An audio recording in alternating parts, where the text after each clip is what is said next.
Hello, dear ones, and welcome to Eileen Caddy's guidance for reading for January the 2nd, moving more into the energy of the new year.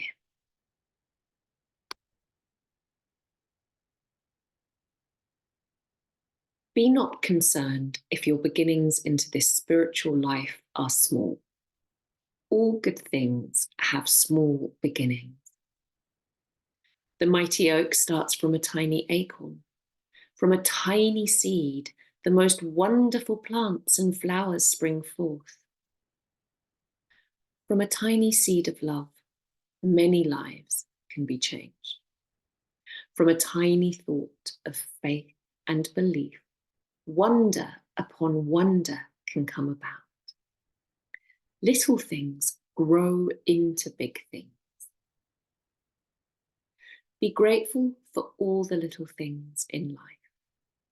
Then, as they grow, you will be grateful for each and every one, and you will express your gratitude in words and deeds.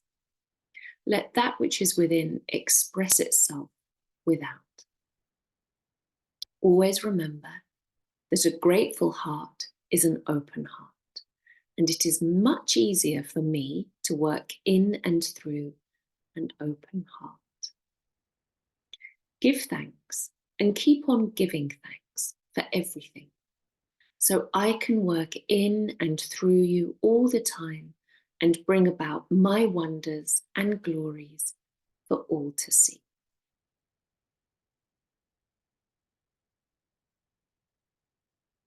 So if you're new to these recordings, my name's Dominique Didinal. I run a business called Radiant Leader. But the purpose of these particular videos are to share the guidance of Eileen Caddy and make her teachings more available and accessible for all. I set myself a New Year's resolution that I would consistently read her guidance every day of the year. And it's easy to do that because it's all chunked down into a little book called Opening Doors Within, which breaks her wisdom across the years into a little nugget for each day of the year. But it's also something I feel passionately about. Eileen Caddy was a modern day mystic. She received an MBE from the Queen in Britain for her services to spirituality.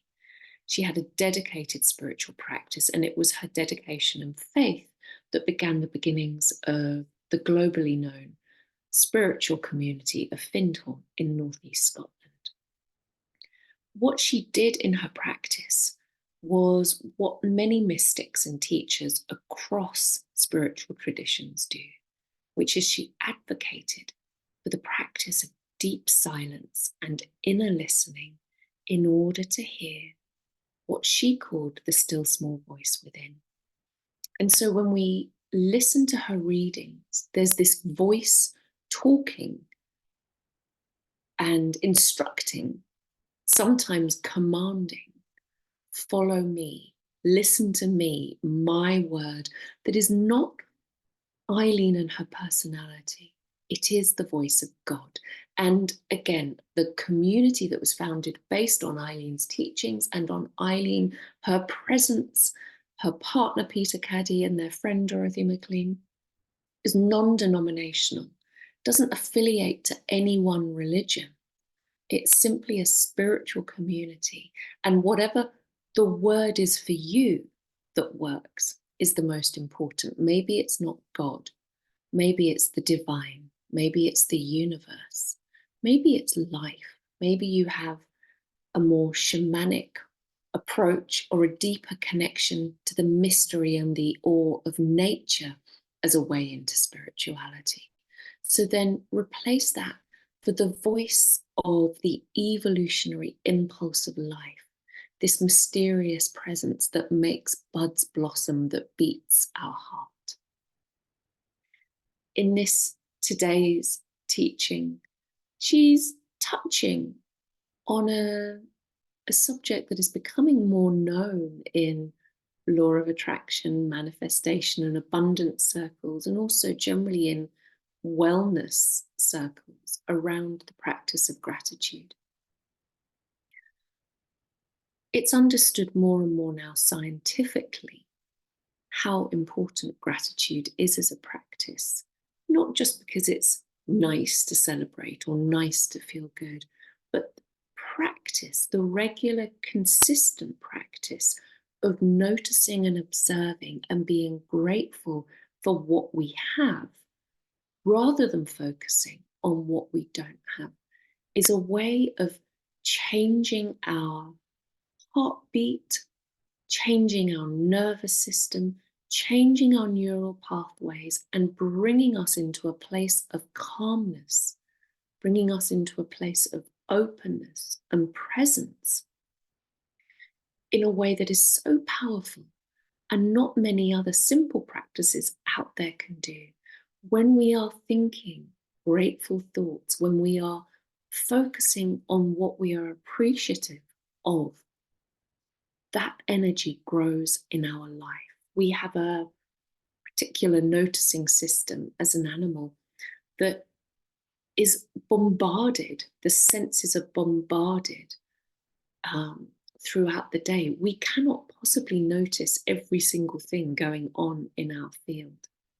Very often, our nervous system and our reptilian brain, our amygdala, the reactive animal part of us, has been conditioned over centuries to notice the negative, to pay attention to what is fearful. And it's done that in order for us to be able to survive. But it becomes unhelpful when we remain in that state, because when we choose to remain in that state and we only notice the negative and the fearful, that creates a loop of producing stress-producing hormones, cortisol, affecting the adrenal glands, adrenaline and cortisol. It's creating this sense of fear, fight or flight or freeze in the nervous system that is shuttering down our perceptions until we're just in this survival mode. When we're in that place, it's very hard to open to creative possibility and abundance in our life. But we can take control of that by choosing what we pay attention to, by noticing when our mind is on that negative loop, that old record of focusing on fear and negativity, and coming out of it, making a conscious choice to come out of it and instead focus on what we're grateful and appreciative for. And that works for different people in different ways. Maybe you will, one of these organized people that will write a list before you go to bed of all the things that you're grateful for. But what is far more important, I think, in this practice is feeling the feeling in your body. If you're good at visualizing things, you can recall good memories, you can look out the window at beauty, something you see that is beautiful. You can think about a friend or a partner, someone that creates warm feelings in you, and feel this sense of deep love, appreciation for them. When something happens that is good in your life, take a pause and a moment to celebrate that rather than just move on. And it's by doing that every day. And as Eileen says, focusing on the small things, focusing on the little things, that they begin to build. We're building this abundance perception, this abundance mentality. As we focus on what we do have grows. And this isn't about whitewashing our experience, avoiding or ignoring our pain. I never advocate that. I have done a deep dive personally and also with my clients psychologically, psychotherapeutically. I am a trauma-informed therapist in the work that I do.